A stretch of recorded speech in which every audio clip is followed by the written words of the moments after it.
Ako si Jomar, 10 taon ng empleyado at may maliit na negosyo. Kaya tara, samahan niyo ako.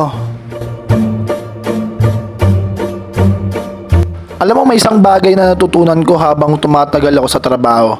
Hindi sapat na isa lang ang pinagkukunan ng kita. Bakit? Kasi ang buhay parang roller coaster. Minsan nasa taas ka, minsan nasa baba. Minsan ang lahat ay maayos, pero minsan ay may pangyayaring dumarating na hindi natin inaasahan.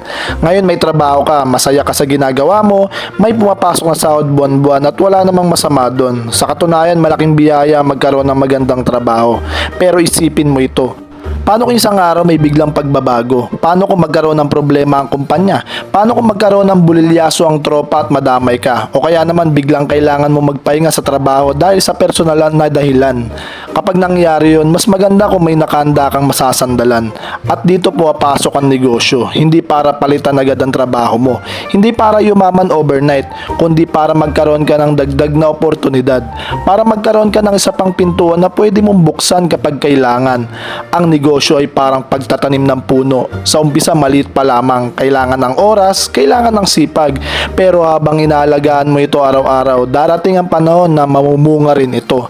At ang pinakamagandang parte, habang nagtatrabaho ka ngayon, pwede mo nang simulan. Hindi mo kailangan maging mayaman para magsimula. Hindi mo kailangan maging eksperto. Ang kailangan mo lang ay lakas ng loob para gawin ang unang akbang.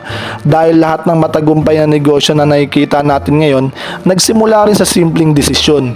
Isang desisyon na subukan, isang desisyon na magsimula. Kaya kung may pangarap kang negosyo, huwag mong hintayin ang perfect timing.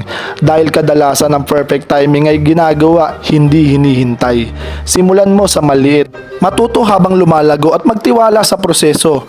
Dahil balang araw, baka ang maliit na negosyong sinimulan mo ngayon ang maging dahilan kung bakit mas kampante ka, mas panatag ka at mas marami kang oportunidad sa buhay.